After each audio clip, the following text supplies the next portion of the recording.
அடுத்த கட்டம் நாங்கள் பேச வேண்டியது அப்படி பிரதான விஷயம் அப்படின்னு சொன்னாக்கா, இந்த மக்கள் புரிந்து கொள்ள வேண்டிய ஒரு விஷயம், இந்த தொழிலாளிகள் புரிந்து கொள்ள வேண்டிய ஒரு விஷயம், ஒரு ஜிஎஸ்டி அப்படிங்கிற ஒரு விஷயத்த நம்ம கோரிக்கையில் முன் வச்சிருக்காங்க.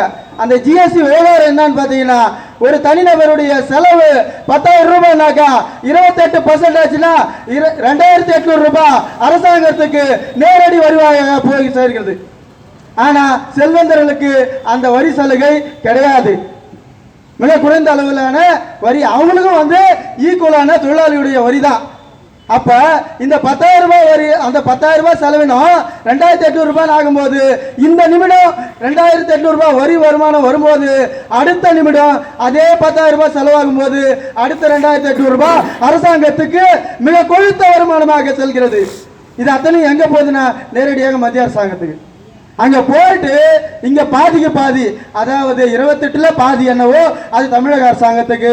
அப்படி கூட பாத்தீங்கன்னா 9% மட்டும்தான் தமிழக அரசாங்கத்துக்கு வருது. அப்படி வரும்போது இன்னைக்கு அவ்வளோ வந்து இன்னைக்கு நிறைய விஷயங்களை தமிழ்நாட்டில் பண்ணிட்டு இருக்காங்க, வரவேற்க வேண்டிய விஷயம். ஆனா மத்திய அரசாங்கம் அதை பண்ணல. இது ஒண்ணு. ரெண்டாவது வேலைவாய்ப்பு. வேலைவாய்ப்பு பார்த்தீங்கன்னா அக்னிவீர் அப்படின்னு சொல்லிட்டு ஒன்று சொல்றாங்க. இந்த ராணுவத்தில் போயிட்டு 4 வருஷம் 5 வருஷம் நிர்ணயம் பண்றாங்க. ஆனா இடையிலேயே செத்துட்டு அவங்க குடும்பம் எல்லாம் வந்து நடுத்தருவில் நிக்குது. இதே போல அடுத்தது அங்கன்வாடி ஆசா பணியாளர்கள். அங்கன்வாடி ஆசா பணியாளர்கள் எல்லாம் தனியார் மயம். 1,80,000 ரூபாய் வந்து முன்பணமா கட்டணும் அப்படின்னு சொல்லிட்டு கேட்கறாங்களாம். ஏற்கனவே வந்து எத்தனையோ அரசாங்கத்தை தனியார் மயமாக்கி குட்டிச்சோர் ஆக்கிட்டீங்க. இன்னைக்கு இதையும் மாற்றுறீங்க. இதையும் மாற்றி லஞ்ச லாவண்யத்தை ஒரு பிரைவேட் ஏஜென்ட்டா மிக கட்டமைப்போட செயல்படுத்தக்கூடிய ஆட்சி அவலங்கள் தான் இந்த நாட்டில் நடந்துகிட்டு இருக்கு.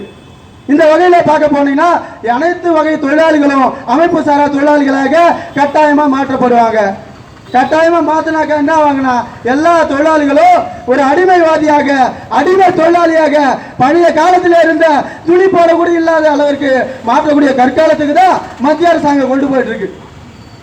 அந்த அளவிற்கு இருக்கக்கூடிய அந்த வேதனையை பகிர்ந்து கொள்ளத்தான் இந்த கூட்டு தொழிற்சங்களுடைய ஆர்ப்பாட்டம் தொடர்ந்து நடந்து வருகிறது. இந்த பிரச்சார இயக்கங்கள் கொண்டு போகுது. அப்புறம் வந்து லாஸ்ட் என்ன, புதிய குற்றவியல் சட்டங்கள் 3 சட்டங்கள். எங்க இருக்கிற மனிதனையும் பார்த்தீங்கன்னா தொடர்ச்சியா சிலுவா வந்து ஒரு கைது பண்ணி சட்டம் போடலாம். அவர் மேல வந்து தன்னிச்சையா ஒரு வலுக்கட்டாயமா ஒரு பலவந்தமா அவருக்கு மேல வழக்கு போடலாம். இல்லைன்னா அவர் மேல வழக்கை வந்து நிலுவை பண்ணலாம்.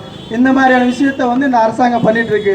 இது போன்ற விஷயங்களையும் தனியார் மயமாக்கக்கூடிய அந்த கொள்கைகளையும் எதிர்த்து இந்த தொழிற்சங்கள் தொடர்ச்சியாக கண்டன குரல்கள் எழுப்ப வேண்டும் என கூறிக்கொண்டு எனக்கு பேச வாய்ப்பளித்த தலைமைக்கு நன்றி கூறி விடைபெறுகிறேன். நன்றி, வணக்கம்.